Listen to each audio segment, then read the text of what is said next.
PTF civil service academy में आपका स्वागत है। आज हम बहुत महत्वपूर्ण टॉपिक लेकर के आए हैं जो राष्ट्रपति का निर्वाचन कैसे होता है। और राष्ट्रपति निर्वाचन से संबंधित क्वेश्चन हमेशा पीसीएस में पूछा गया है, यूपी पीसीएस में भी पूछा जाता है।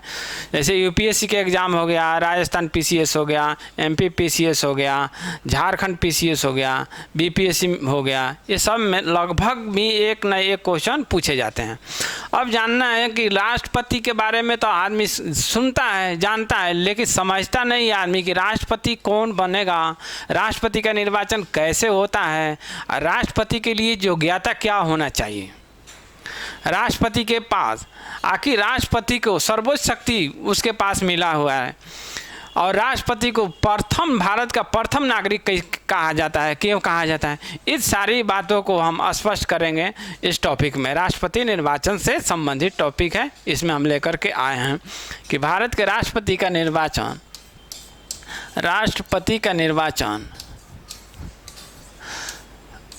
राष्ट्रपति का निर्वाचन भाग संविधान के भाग 5 में वर्णित है।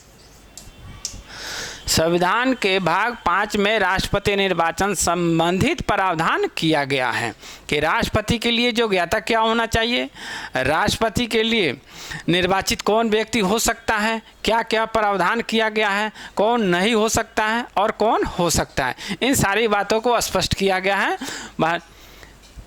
अनुच्छेद 52 में कहा गया है कि भारत का एक राष्ट्रपति होगा। अनुच्छेद 52 में कहा गया है कि भारत का एक राष्ट्रपति होगा जिस राष्ट्रपति में संघ की कार्यपालिका शक्ति, संघ की संपूर्ण कार्यपालिका शक्ति राष्ट्रपति में निहित होगी। तो अनुच्छेद 53 में वर्णित है कि संघ की कार्यपालिका शक्ति संघ की कार्यपालिका शक्ति राष्ट्रपति में निहित होगी। अब इस शक्ति का जो संचालन राष्ट्रपति करते हैं, खुद करते हैं या अपने अधीनस्थ अधिकारियों के माध्यम से करते हैं शक्ति का प्रयोग। अनुच्छेद 54 में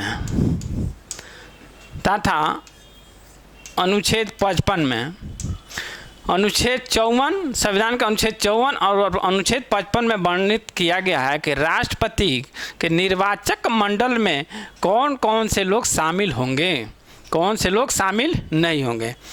इसको जानते हैं। तो इसमें सदन के 2 सदन हैं, जैसे लोकसभा,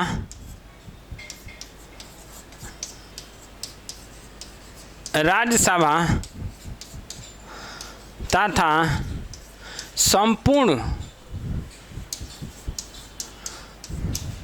संपूर्ण राज्य के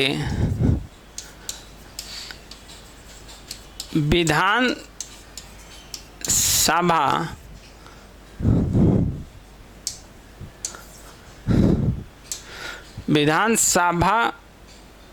के निर्वाचित सदस्य।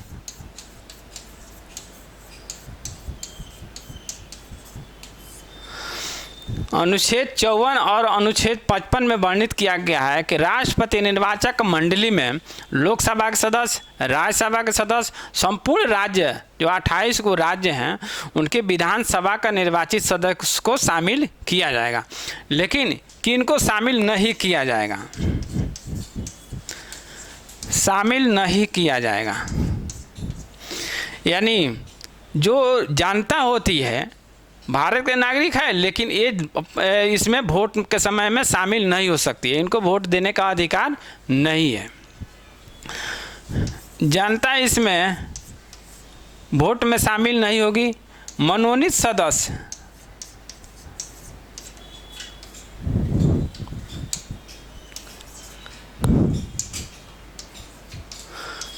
मनोनीत सदस्य राष्ट्रपति निर्वाचक मंडली में शामिल नहीं होते हैं तथा विधान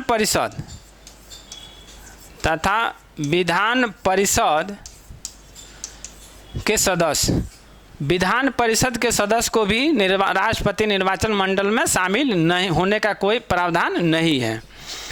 उसके बाद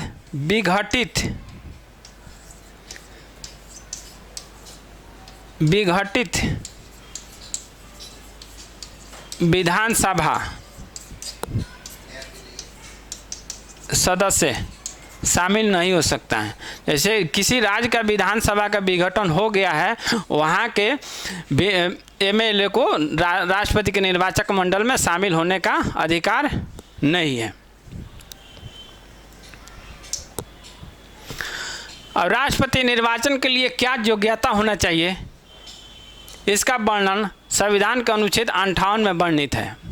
संविधान के अनुच्छेद 58 में राष्ट्रपति की योग्यता का वर्णन किया गया है कि भारत का नागरिक होना चाहिए, 35 वर्ष का होना चाहिए, दिवालिया या पागल घोषित नहीं होना चाहिए, या किसी लाभ के पद पर नहीं होना चाहिए, लोकसभा सदस्य का बनने का योग्यता रखता हो, भारत का नागरिक होना चाहिए, 35 वर्ष आयु पूर्ण कर लिया हो, लाभ के पद पर न हो, लाभ के पद पर न हो। कोई भी व्यक्ति राष्ट्रपति का जब चुनाव लड़ेगा वो लाभ के पद पर नहीं होना चाहिए, किसी भी राज्य सरकार में हो या केंद्र सरकार में हो। जैसे अब किंतु वर्तमान राष्ट्रपति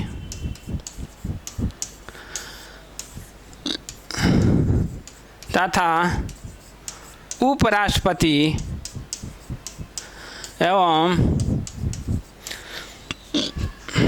राज्यपाल लाभ के पद पर नहीं आता है।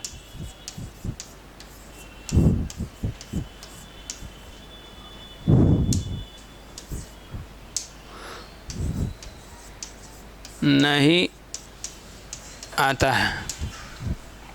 लाभ के पद पर अगर वर्तमान कोई राष्ट्रपति है, उपराष्ट्रपति है, राज्यपाल है, ये लाभ के पद में गिनती नहीं होता है। अब राष्ट्रपति उम्मीदवार के लिए क्या कंडीशन रखा गया है?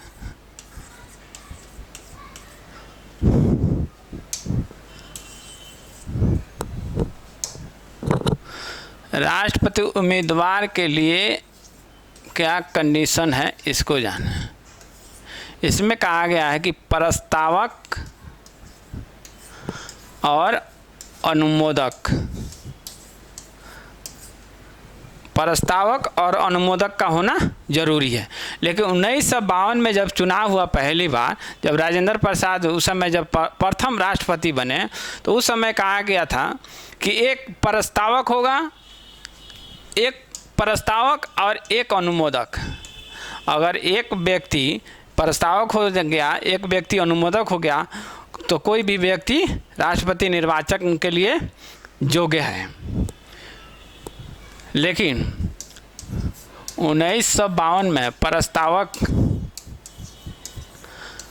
एक, अनुमोदक एक के बात किया गया।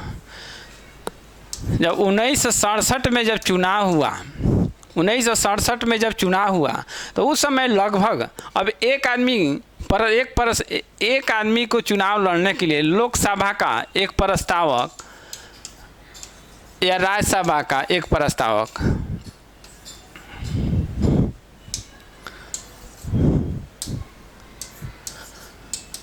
राज्यसभा का या लोकसभा का। अब कोई एक आदमी के लिए एक लोकसभा का प्रस्तावक हो या राज्यसभा का प्रस्तावक हो, एक राज्यसभा का अनुमोदक हो या लोकसभा का अनुमोदक हो, वो व्यक्ति राष्ट्रपति निर्वाचन के लिए योग्य है। तो 1967 में 17 कैंडिडेट खड़ा हो गए लगभग। इसमें बहुत समस्या उत्पन्न हो लगी चुनाव के समय। तो 1974 में कानून बना, जिसमें कहा गया कि अब कोई भी व्यक्ति को राष्ट्रपति चुनाव के लिए लड़ने के लिए उनको 10 प्रस्तावक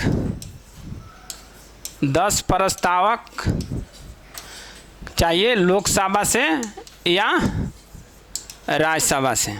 अब व्यक्ति को राष्ट्रपति निर्वाचन में शामिल होने के लिए 10 प्रस्तावक लोकसभा या राज्यसभा से चाहिए, 10 अनुमोदक राज्यसभा या लोकसभा, राज्यसभा या लोकसभा से 10 अनुमोदक चाहिए। जमानत राशि रखा गया 2500 रुपया, आपको जमानत राशि जमा करना था। 1974 में था कि कैंडिडेट को जो उम्मीदवार है राष्ट्रपति के, उन्हें 10 प्रस्तावक लोकसभा या राज्यसभा का हो, 10 अनुमोदक राज्यसभा या लोकसभा का हो और 2500 रुपया जमानत राशि था। और ये जमानत राशि अगर कैंडिडेट जो चुनाव लड़ रहा है राष्ट्रपति के, अगर उन्हें 1/6 भाग से जो कुल मत प्राप्त मिला है वो 1/6 भाग से अगर कम मिलता है, अगर व्यक्ति को 1/6 भाग से मत अगर कम मिलता है तो उनकी जमानत राशि जो है ये जब्त हो जाएगी।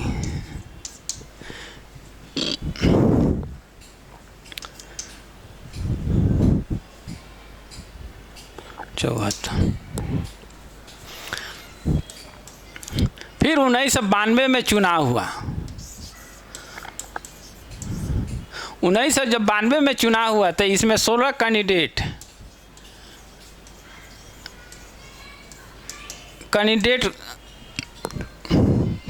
आ गए सामने मैदान में राष्ट्रपति के निर्वाचन के समय। फिर समस्या हुआ इसमें, तो 1997 में फिर कानून बनाया गया और 1997 में प्रावधान किया गया कि अब कोई भी राष्ट्रपति उम्मीदवार के लिए उसी व्यक्ति को खड़ा किया जाएगा जिनको लोकसभा से या राज्यसभा से 50 प्रस्तावक होना चाहिए और 50 लोकसभा या राज्यसभा का अनुमोदक होना चाहिए। और जमानत राशि के तौर पर 15,000 रुपया निर्धारित किया गया 1997 में। 50 प्रस्तावक लोकसभा या राज्यसभा का, 50 अनुमोदक राज्यसभा या लोकसभा का, 15,000 रुपया जमानत राशि निर्धारित किया गया कि अब जमानत राशि के तौर पर आपको 15,000 रुपया जमा करना होगा। और यह अगर 1/6 भाग से कम मात प्राप्त करते हैं तो वो 15,000 रुपया जब्त हो जाती है, जो सरकारी कोष में चली जाती है, आपको नहीं मिलता है।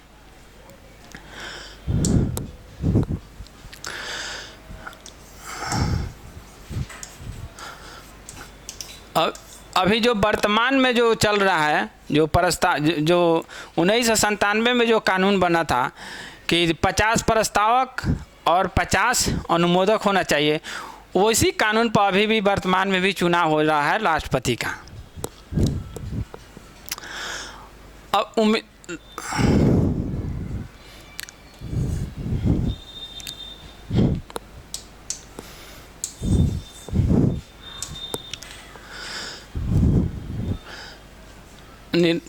चुनाव का समय वोट कितने लोग देते हैं? राष्ट्रपति का जब निर्वाचन होता है तो उसमें कितने लोग वोट देते हैं इसको जानते हैं।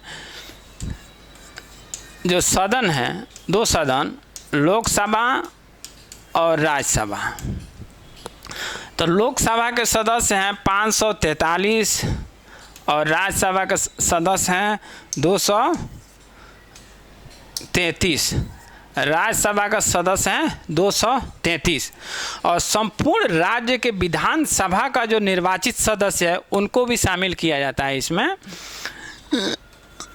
संपूर्ण राज्य के विधानसभा के निर्वाचित सदस्य, यानी 28 राज्य हैं। अब टोटल सदस्य कितना है? टोटल सदस्य ये हैं 4033।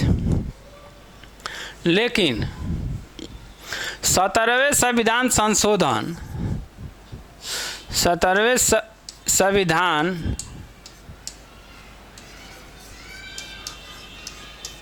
संशोधन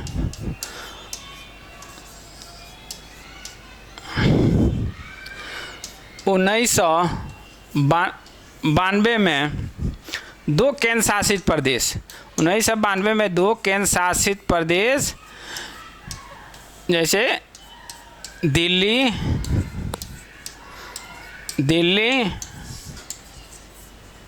तथा पुदुचेरी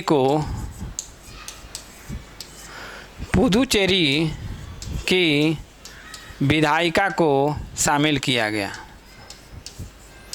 विधायिका को शामिल किया गया। 17वें संविधान संशोधन 1992 में 2 केंद्र शासित प्रदेश दिल्ली और पुडुचेरी के विधायिका को भी शामिल कर लिया गया राष्ट्रपति निर्वाचन मंडल में। अब टोटल, अब देखना है कि टोटल वोटर कितना होते हैं। जब राष्ट्रपति के जब चुनाव होता है उसमें जो वोट डालने जाते हैं वो कितने लोग वोट डालते हैं, इसको देखना है। निर्वाचन के समय जो टोटल वोटर कितना होते हैं,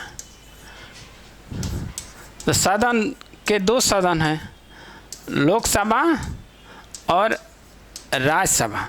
तो लोकसभा के हो गया 543, राज्यसभा के हो गया 233। और राज्य विधानसभा के सदस्य, विधानसभा सदस्य की संख्या 4033। तो टोटल वोटर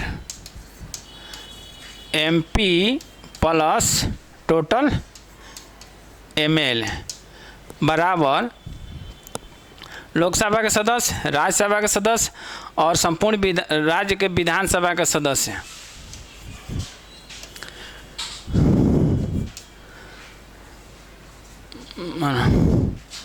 अड़तालीस 4809 टोटल वोटर की संख्या है 4809।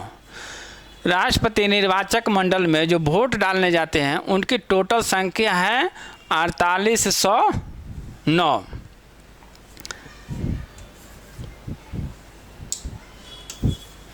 और 4809। अब इनका वोट वैल्यू जानते हैं। 4809 तो हो गए कि वोट डालने जाएंगे, लेकिन इनका वोट वैल्यू कितना है। अब ये वोट वैल्यू निकालते हैं, एक अलग है कि क्योंकि एमपी का वोट वैल्यू अलग होता है और एमएलए का वोट वैल्यू अलग होता है। अब दोनों का, अब एमपी और एमएलए का वोट वैल्यू हम जानेंगे। अब इनका वोट वैल्यू कितना है। सबसे पहले राज्य के विधानसभा के जो निर्वाचित सदस्य हैं उनके वोट वैल्यू को निकालते हैं। उनको निकालने के लिए क्या करते हैं कि संपूर्ण राज्य की जनसंख्या बटा राज्य के जो टोटल एमएलए हैं बटा करके उनमें हम भाग करते हैं। जितना शेष भागफल आता है वही उनका वोट वैल्यू है। सबसे पहले एमएलए का निकालते हैं।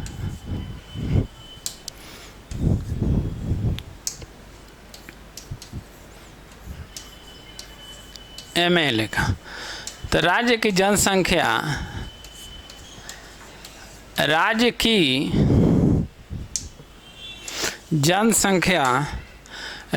की जनसंख्या बटा टोटल एमएलए टोटल MLA। अब इनको जब भागफल हम करते हैं MLA से जनसंख्या में, तो यहाँ वोट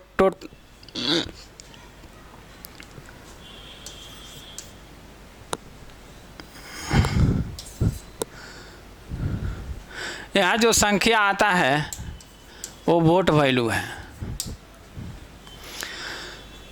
तो टोटल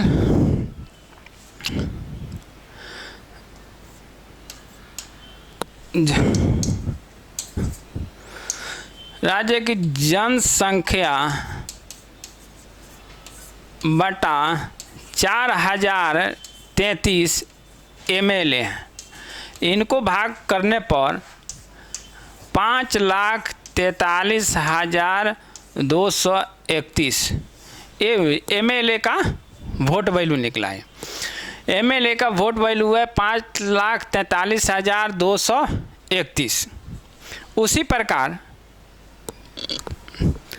हम टोटल MP का वोट वैल्यू निकालते हैं। MP का वोट वैल्यू, तो टोटल MP का वोट वैल्यू कितना है? तो टोटल MP है, जैसे लोकसभा 543 और राज्यसभा 233, तो टोटल हो गया 776। अब ये जो MP का जो संख्या है 776 टोटल MP का, उनको हम जो MLA का जो वोट वैल्यू है उनमें हम भाग करेंगे, और जो भागफल जो बचेगा वही इनका वोट वैल्यू MLA का MP का वोट वैल्यू होगा। तो यानी टोटल MLA का वोट वैल्यू, MLA का वोट वैल्यू है 5,43,231 टोटल MLA वोट वैल्यू बटा टोटल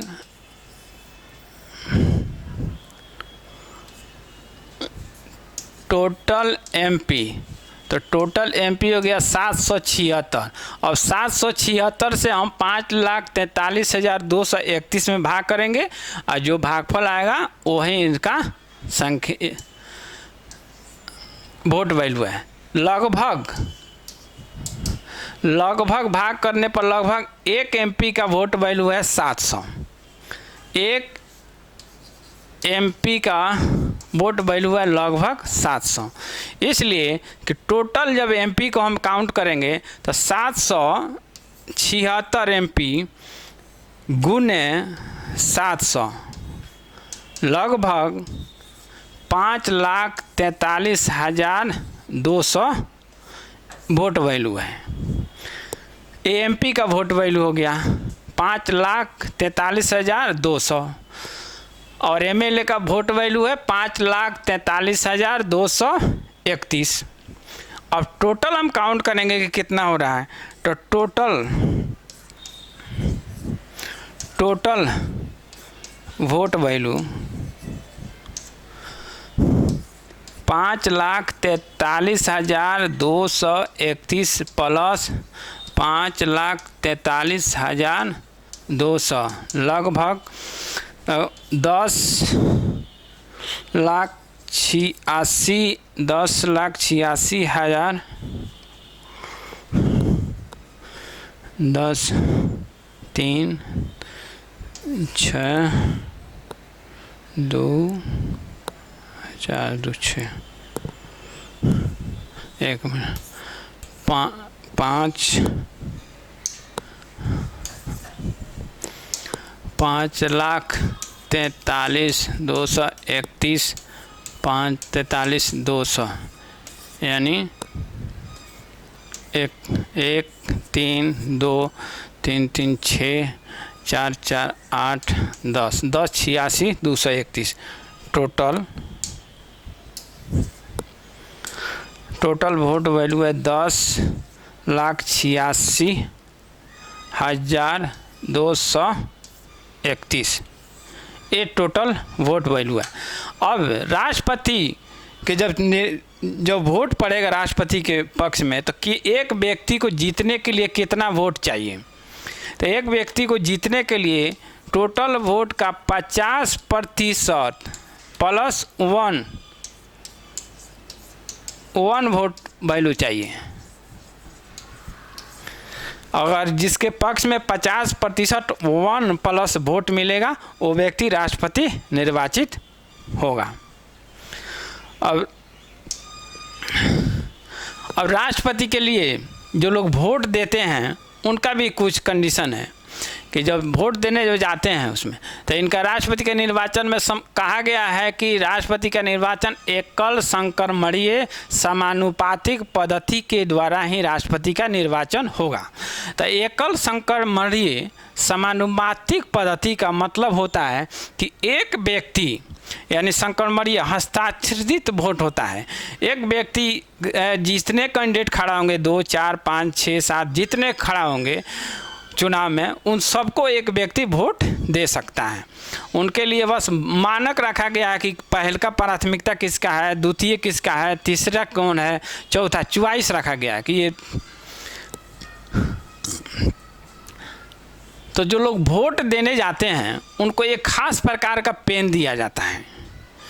तो एमपी को वोट दिया, एमपी जो वोट देने जाता है उनको एक अलग प्रकार का पेन मिलता है। एमएलए जो वोट देने जाता है उनको एक अलग प्रकार का पेन मिलता है।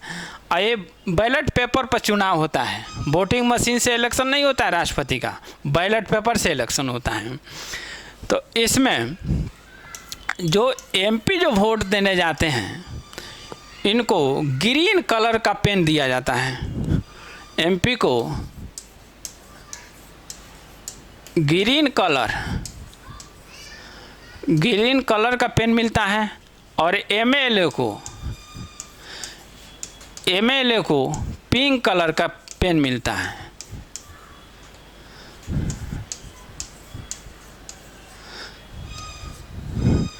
एमएलए को पिंक कलर का पेन मिलता है बैलेट पेपर पर निशान लगाने के लिए। जैसे कि मान लिया जाए कि 3 कैंडिडेट खड़ा हो गया, जैसे एस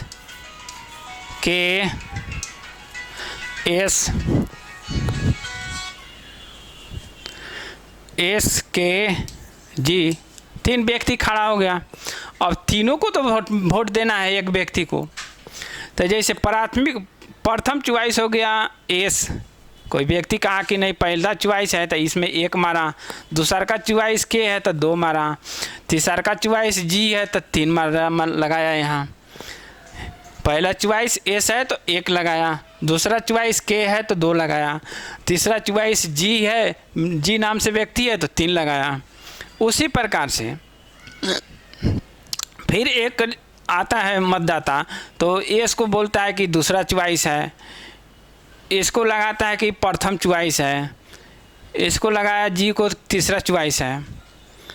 उसी प्रकार फिर एक मतदाता आता है, इसको बोलता है कि एस मेरा प्रथम चॉइस है, के को दूसरा चॉइस बताया, जी को तीसरा चॉइस।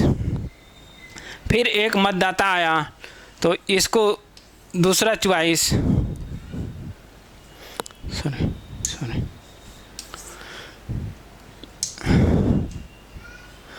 एस को तीसरा चॉइस और के को पहला चॉइस और जी को दूसरा चॉइस। अब वोट का गिनती होता है तो पहला प्रथम प्राथमिकता दिया जाता है कि पहला चॉइस कौन सा है। अगर पहला चॉइस में कोई व्यक्ति जीत जाता है तो दूसरा का राउंड का गिनती नहीं होता है। तो पहले का राउंड में देखा जाता है जी, पहले का राउंड में इस व्यक्ति को 2 आदमी चॉइस किया है प्रथम बार में, तो इस व्यक्ति को 2 आदमी चॉइस किया है, प्रथम चॉइस है।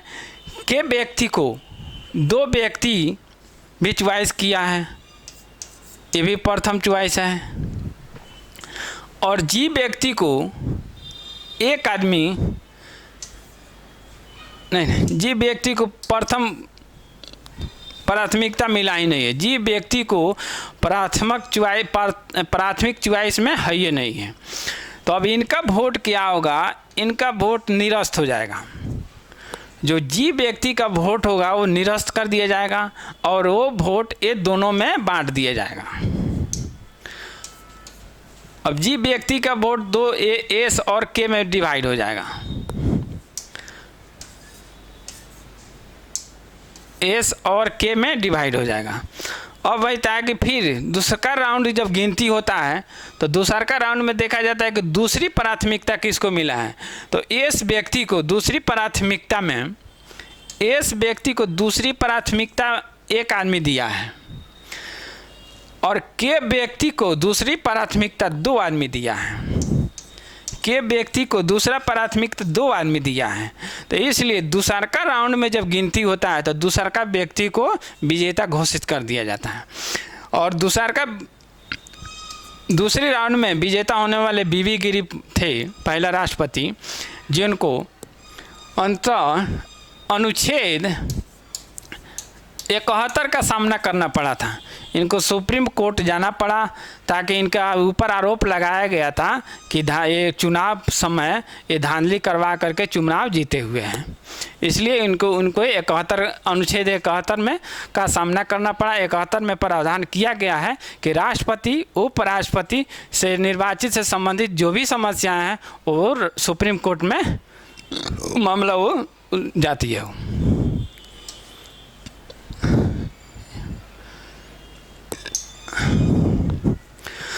अब राष्ट्रपति टॉपिक समाप्त होता है। अब यहाँ दूसरे टॉपिक हम दूसरे क्लास में लेकर के आएंगे।